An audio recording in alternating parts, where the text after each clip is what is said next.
turn 3 Orks, and this is where the bomber actually gets to do something, moving a full 36 inches. Now it stops during its movement. It's unique in this when it does a bombing run because it actually has a possibility of smashing into the vehicles it's attacking. It didn't this time though.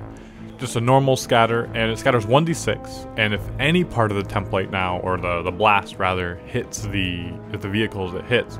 And so I got actually 2 penetrating hits against both, and even with a rerollable only 5 up cover save now, because of the smoke, he did fail both. Rerollable because of Fate Weaver. And so I blow up the one, and so it also hits the Obliterator with the blast damage, but the other one is just shaken.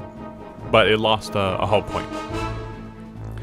And so rolling, he rolled 1, failed. So he failed the 3+ save twice, and then his Feel No Pain. And so we're trying to figure out who's up front. It's a vehicle, so I guess you just choose. And the bomber continues to move. Now if it had a red paint job, it could have moved that extra inch, because it's exactly 36 inches, and so it could have moved off the board. And then it could have come on next turn and be able to do something. Well, now there's no chance. It just has to run off the board. And there's nothing else it can do. So a little tactica for flyers there.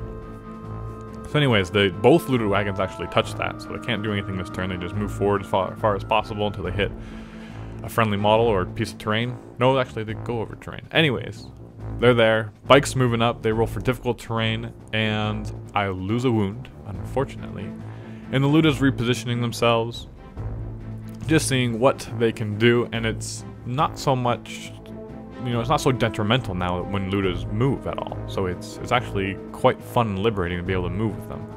So looters, first squad of looters shoots, gets a whole bunch of hits. That second roll was all ones. There was a lot of ones that I rolled, and being able to re-roll is awesome. But Fate Weaver makes all of the saves like a boss, not even a challenge.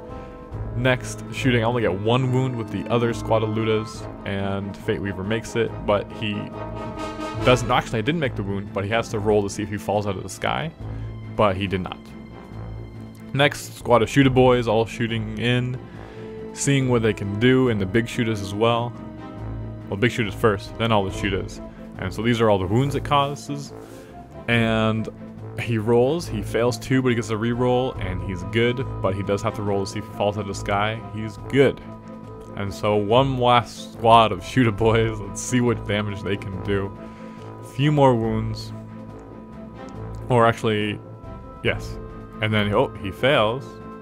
And he takes a wound. He fell out of the sky. But he didn't fail his leadership, so he doesn't just get sucked back into the warp. And so he goes down to 2 wounds, and he's on the ground. And so he can be assaulted, technically, although I might be a bit far away, we'll see. The bikes shoot into the Plague Marines. They have their 3+ save, another 3+ save, and Feel No Pain, and they make it. And then the Death Copters shoot into the other Rhino, trying to do as much damage as possible, of course, and they get 1 penetrating hit, but with the rerollable cover, he gets it. And then there's a glancing hit, and he also makes the cover on that. Fate Weaver is gonna have to go down. So I try to charge, so I'm in range, but then I realize we're charging difficult terrain, so you need to roll a 3rd die and take away the highest. But I have fleet, because I call a Waaagh this turn. Sorry for not yelling on the camera. But I re-rolled that 2, but I got a 1 instead, so 5 inches clearly is out of range. I try to charge with the other guys, and I do get a great roll. And I forgot you could pre-measure, because then I just measured and I was 1 inch out of it. So I would have clearly re-rolled one of the 5s, even if it would have been a small chance. There's still a chance. So remember to pre-measure, guys.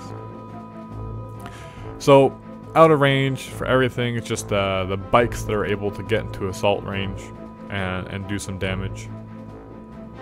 Other than that, there's not much you can do.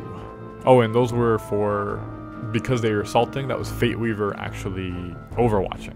And so he did his flamer, plus his bolt, plus his other, so that managed to kill 2 boys from his overwatch.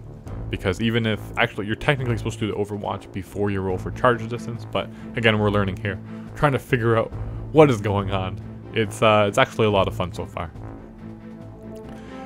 So, rolling his saves or rolling his attacks against my bikes, and then piling in.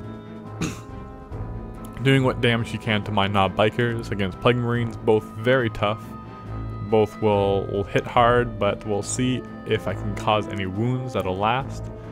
And I do think he's out of the Flight Weaver's range now, so he does not get to reroll his 3+ save. But he does get his Feel No Pain, but I do manage to cause 1 wound, and we're, I think, tied for combat. So let's go into next turn.